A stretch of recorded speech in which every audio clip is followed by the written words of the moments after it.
Teño unha hipótese. Eu voulle chamar hipótese cultural, non? Non pode ser unha hipótese clínica, aínda que podería ser.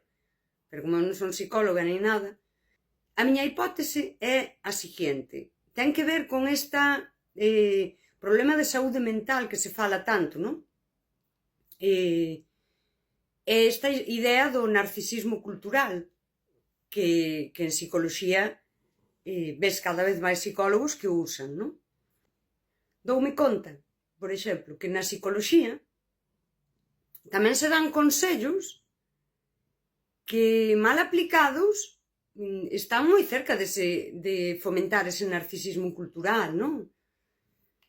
Vou poñer exemplos. Cando di, dá según che dan. Sabémolo, porque é así, ese capitalismo emocional a veces é case como, douche un pouco, non che dou o que me nace, douche un pouco, vexo o que me ven de volta, vou, pin, é que aquí xa hai unha posibilidade de caer o que falo eu nos reforzos intermitentes, que se poden dar na amizade e no traballo cos compañeiros, sabes? É un comportamento, pois, que encaixa nesta idea de narcisismo cultural. A xente parece que che dá un pouco a ver se recibe, tal, despois fanche a conta na man. É como se fixasen a contabilidade e a ver se quedo a pré ou gano, porque despois venche a outra mensaxe. Xente que sume e ti queres ganar. Isto é, en serio, é capitalismo afectivo, capitalismo emocional. E isto tamén, desde a psicoloxía, tamén nos chega, non? A veces a psicoloxía, a veces non, é que, de feito, en certo modo é así, tenche que axudar a sobrevivir, ao mellor, a un contexto. Poñamos a un contexto familiar. E hoxe en día, ao mellor, ten que conseguir que ti sobrevivas nun contexto social que é ese narcisismo cultural. Daquela, a miña hipótese é que hai persoas que sobre unha estructura psicolóxica e afectiva san están tendo comportamentos narcisistas. Porque están aí. E coa rede é un machaque. É como un titular que aparece nun meme que di isto. Daquela, se ti adaptas comportamentos que son narcisistas, ¿sí?, na túa estructura psicolóxica e afectiva san, que pode ser a dunha boa persoa, que vas recibir de volta? De volta tamén vas recibir outros comportamentos, e isto, claro, visibilizamos a saúde mental e agora eu doucho de volta. Como cortar a comunicación. Un contacto cero, que se fala tanto agora, como se estuveses rodeada de psicópatas todo o tempo. Mais ter o que facer, porque a outra persoa está facendo isto. E ao final é o que dixo, é unha sociedade que se fire sobre unha estructura san. Adaptas comportamentos narcisistas e esas persoas sufren. Teñen que sufrir, porque van recibir de volta o trato que lle darías a un psicópata. E ti, ao mesmo tempo, telo que facer. Seguramente son boas persoas, pero están demasiado adaptadas á sociedade e funcionan así. Diz, é unha boa persoa. E aquí ven a miña idea, que si sería un priorizarte. Canto lle vas a aguantar a alguén porque é unha boa persoa? Unha boa persoa se adapta toda esta dinámica social, é unha boa persoa que che pode facer mal. E eu, aquelo de, no fondo, eu non quero ir ao teu fondo, buscar a túa bondade cada vez que a cajas. E teño esta hipótese de que son persoas que sí, que sufren. E sufren pola adaptación a este medio. E isto é moi expansivo. Sufren, pero están adaptadas, fanche mal, daquela ti tratas como a psicópatas, a todo Dios. Porque é que hai agora uns discursos que hai que parece que estamos todo o día tratando con psicópatas. E isto vai nos isolando. Eu agora isólome de ti, e máis deixo-te isolada a ti, e ven outra, aquela. Como vai haber boa saúde mental? Porque unha persoa narcisista, cun trastorno da personalidade, lóxicamente, a súa estrutura psicolóxica e afectiva pode con eso e máis, sabes? Non vai sufrir porque ti a bloquees, nunca máis lle fales, sabes, jardes ese silencio, non vai sufrir. Incluso se alimenta diso, non? Pero unha persoa san, sí. Eu creo que debemos revisarnos nós. Cando collemos, que eu tamén o teño feito, collemos un discurso social de titular e o aplicamos como si eso fose liberdade, empoderamento, priorizarte.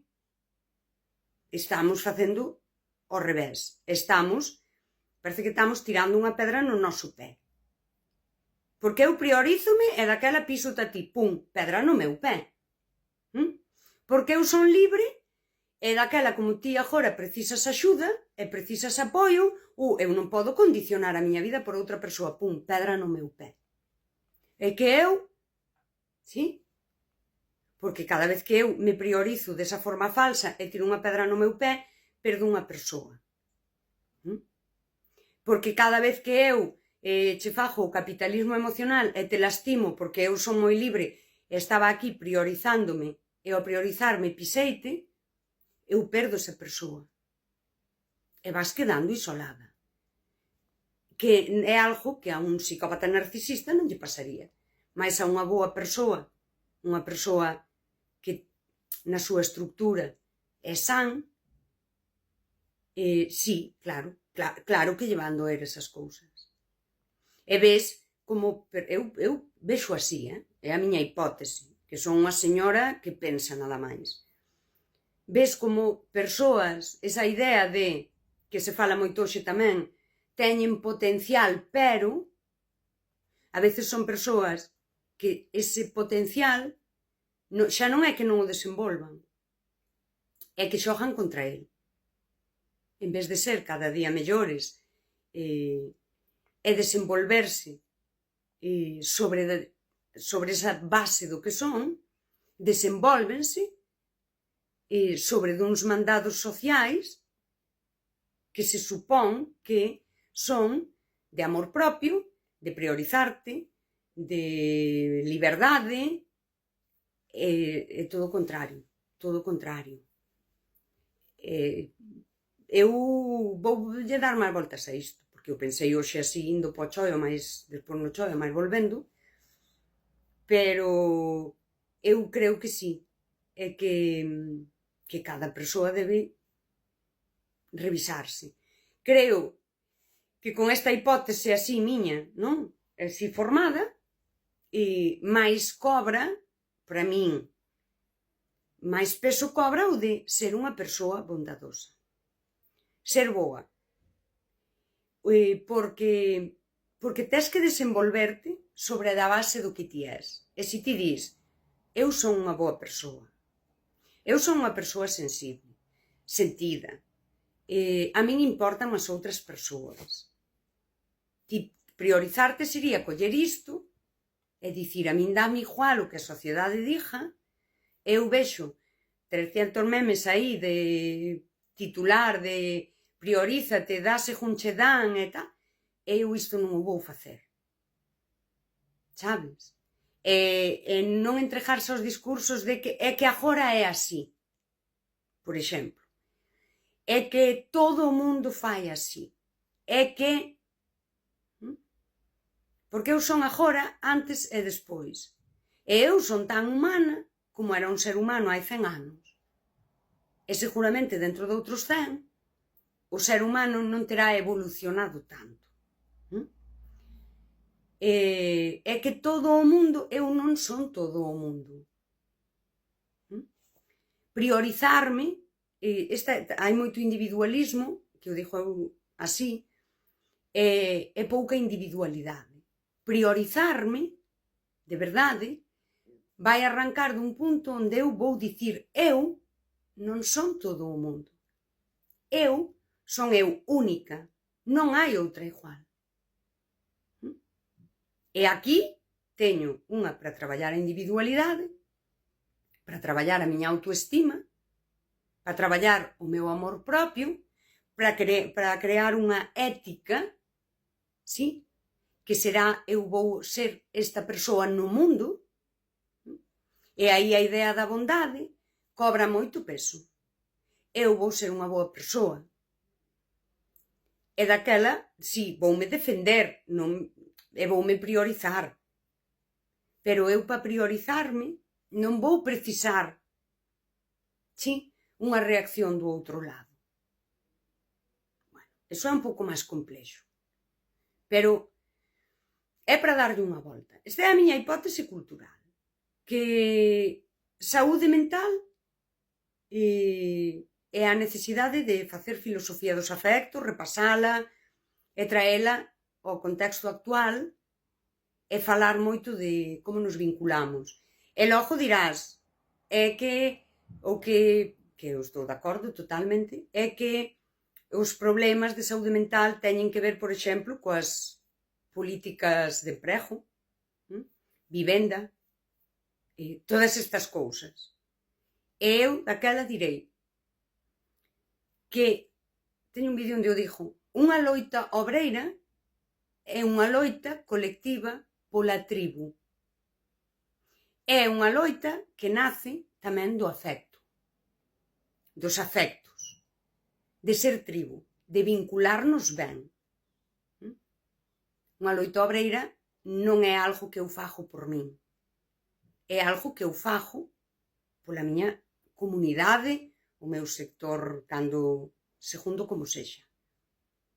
Igual, calquera movimento activista, por exemplo, agora que vemos os temas de vivenda, é algo colectivo que nace do afecto, nace da tribu, nace de buscar o ben de todas as persoas. Daquela, primeiro, teño que ir revisando que cousas sociais estou eu botando para aquí que ao mellor non teñen nada que ver comigo. E non quedarnos no titular ata para dicir que eu son unha boa persoa. Pois és unha boa persoa, tira cos manuais estes todos de priorizarte, ser libre e facerlle a xente a conta dos afectos na man, sí? Que eu creo que hai xente que debe ter unha folla de Excel. Hoxe coidoume, daquela mañá vou coidar. Agora fíxome un agasallo, daquela eu farei un agasallo. E ademais é bastante absurdo a idea de dar a según che dan. Ti das a según tes. Ti, en cuestión de afectos, das según tes. Si ti estás aí actuando con normalidade. O de dar según che dan, aquí xa é un reforzo intermitente. Aquí xa é un pim, pim, pim, o pádel que está de moda. Paso che paso. Non vai así. Non vai así.